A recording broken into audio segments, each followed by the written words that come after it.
जय हिंद स्टूडेंट्स। पिछले वीडियो में हम लोगों ने इस एक्सरसाइज का सबसे बड़ा प्रॉब्लम या आप इस सिलेबस के सबसे बड़े प्रॉब्लम्स में से एक प्रॉब्लम भी मान सकते हो, क्वेश्चन नंबर 3 एरोप्लेन वाला कंप्लीट किया था। ठीक है, और मैंने आपको होमवर्क में बोला था कि आपको वही प्रॉब्लम फिर से सॉल्व करके देखना है, और नहीं कुछ तो एटलीस्ट ट्रेपेजियम वाला तो भी आपको सॉल्व करके देखना है। आई होप आप सभी लोगों ने उसको सॉल्व किया होगा। इन केस अगर नहीं किया है तो आपको फिर से वो सॉल्व करना है। ये नहीं कि भाई नया वीडियो आ गया तो फिर अब हम लोग पुराना होमवर्क नहीं करेंगे, वो आपको करना है, मतलब करना है। That's your job to do. Okay, let's move on to question number 4 of exercise 12.2। So this is question number 4। Question है, a triangle and a parallelogram have the same base and same area. एक triangle है और एक parallelogram है।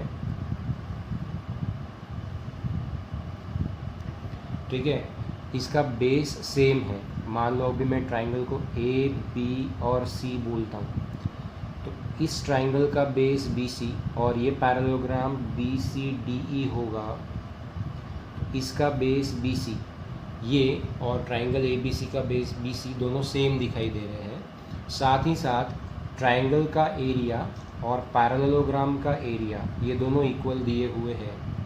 Triangle के dimensions बोले हैं, if the sides of the triangle are 26, 28 and 30, 26, 28 and 30 centimetre, 26, 28 and 30 centimetre, and the parallelogram stands on the base 28 centimetre. Parallelogram जो है ये 28 सेंटीमीटर वाले बेस के ऊपर खड़ा है, इसीलिए मैंने आपने देखा होगा मैंने यहाँ पे डायमेंशंस चेंज किए हैं, बिकॉज क्वेश्चन मैंने पहले पढ़ा हुआ था। तो यहाँ पर 28 सेंटीमीटर के ऊपर ही बेस पैरेललोग्राम खड़ा है। बाकी की दो साइड्स ट्राइंगल की 26 सेंटीमीटर और 30 सेंटीमीटर गिवन है। आप लोगों को पूछा है कि find the height of the parallelogram. Parallelogram की हाइट क्या होगी ये हमको पता करना है। दिस हाइट ये कितना होगा, आप इसको बाहर से भी निकाल सकते हो। If you are getting confuse we can have it drawn outside the figure. Okay, so ये जो हाइट है ये आपको पता करना है। ठीक है, मैं अंदर वाली ही रख रहा हूँ, अभी आपको कन्फ्यूज़ होगा। तो ये हाइट हमको पता करनी। अब आप किसी भी पॉलीगॉन का हाइट तभी पता कर सकते हो जब आपको उसका एक बेस और एरिया पता है। पैरेललोग्राम का एरिया हमको पता नहीं है, लेकिन पैरेललोग्राम का एरिया जो है वो ट्राइंगल के एरिया से इक्वल दिया हुआ है। इसका मतलब हमको सबसे पहले ट्राइंगल का एरिया निकालना पड़ेगा by using Heron's formula. Okay, तो let us find the area of the triangle by using Heron's formula. आप बोलोगे let in triangle A B C, A B is equals to A is equals to 26 centimeter, BC is equals to B is equals to 30 centimeter, and sorry it's not BC, it's AC. AC is equals to B is equal to 30 centimeter and BC is equals to 28 centimeter which is equals to C. ठीक है, अब हम बोलेंगे therefore perimeter of triangle ABC is equals to A plus B plus C which is equal to 26 plus 30 plus 28। ठीक है, और इसका answer कितना होता है हम यहाँ लिखेंगे 26 और 30 इट बिकम्स 56, 56 और 8 66, 76 और 86। So the answer is 84 I guess, 84 not 86। 26 and 30 56, 56 plus 8 is 64 and 20 is 84। 84 centimeter is the perimeter of triangle ABC। अभी सेमी पेरीमीटर निकालना है तो हम बोलेंगे S is equals to semi perimeter is equals to perimeter divided by 2 which is 84 by 2 which is equals to 42 centimetre. अभी आ गया हम लोगों का सेमी पेरीमीटर, तो therefore by हेरॉन्स फॉर्मूला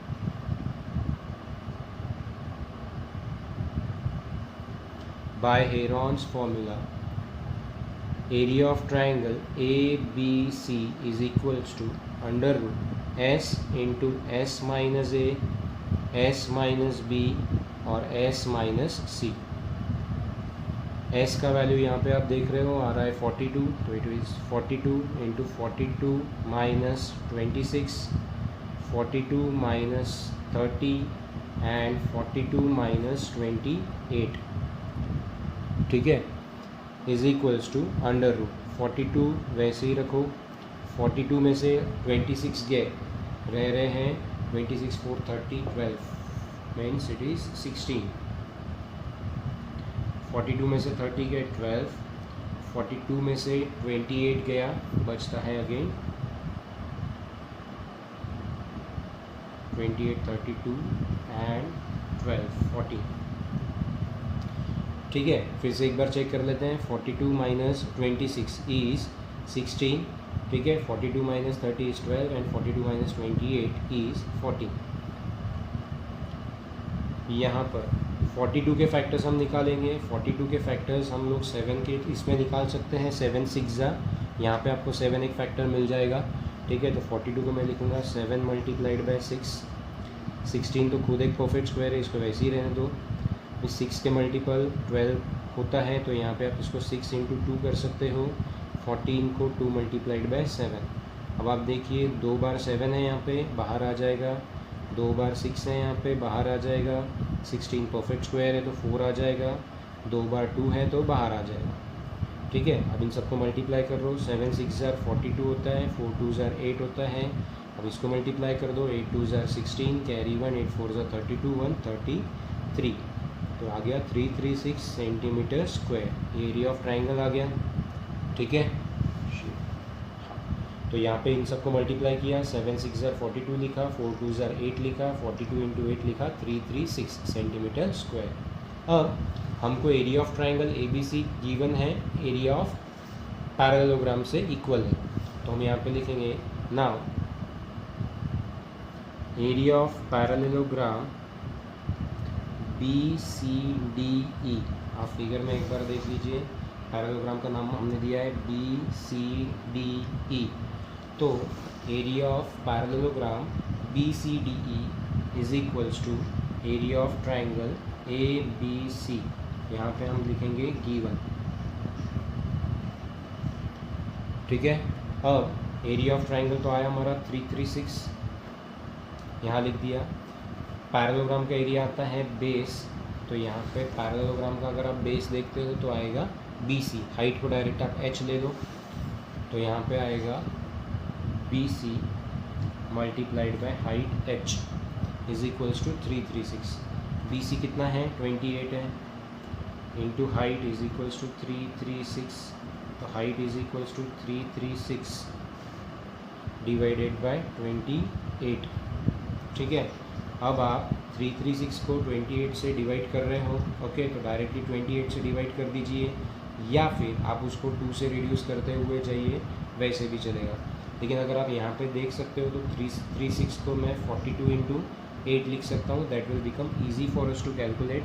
तो यहाँ पे इसको लिख देते हैं 42 multiplied by 8 divided by 28। Now C 7 के मल्टीपल 28 और 42 है, तो 7 4 jar, 7 6 jar, 4 1 jar, 4 2 jar, 6 2 jar आता है 12, तो 12 centimetre is the height of the parallelogram.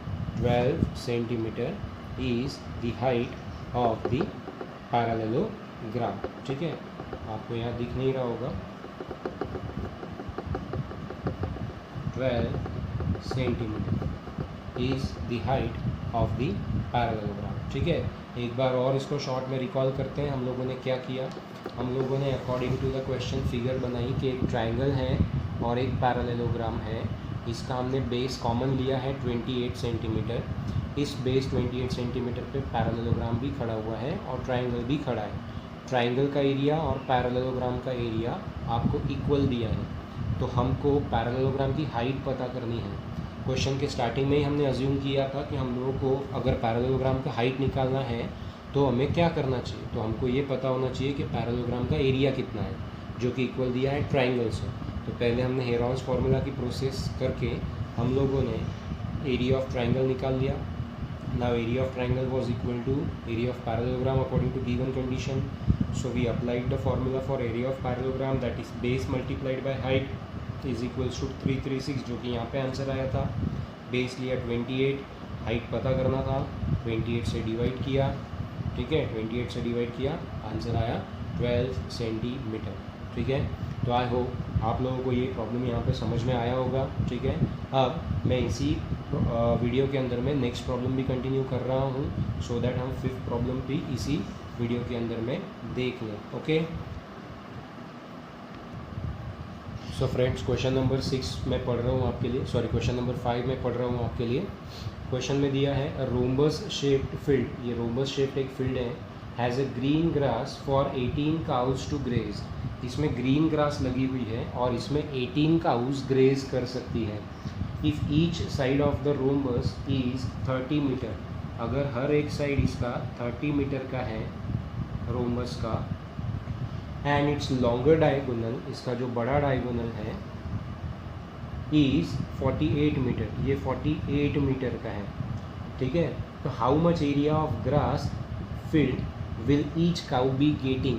तो 18 काउज के लिए इतना एरिया ग्रेजिंग करने के लिए है, तो 1 काउ के लिए कितना एरिया अवेलेबल रहेगा ग्रेजिंग करने के लिए, ये हमको बताना है. ठीक है, आई होप आपको क्वेश्चन समझ में आया होगा कि 18 काऊ यानी 18 काउज यहाँ पर ग्रेजिंग कर रही है, तो हर काऊ के लिए ऑन एन एवरेज कितना एरिया अवेलेबल है ग्रेजिंग के लिए. ओके, तो जितना भी एरिया इस रोम्बस का आएगा हम उसको डिवाइडेड बाय कर देंगे 18, तो हमको पता चलेगा पर काऊ कितना एरिया अवेलेबल है. ठीक है, अब रोम्बस का एरिया हमको निकालना है, तो हमारे पास फॉर्मूला था हाफ d1 इंटू d2, जो आपने 8th स्टैंडर्ड में पढ़ा था.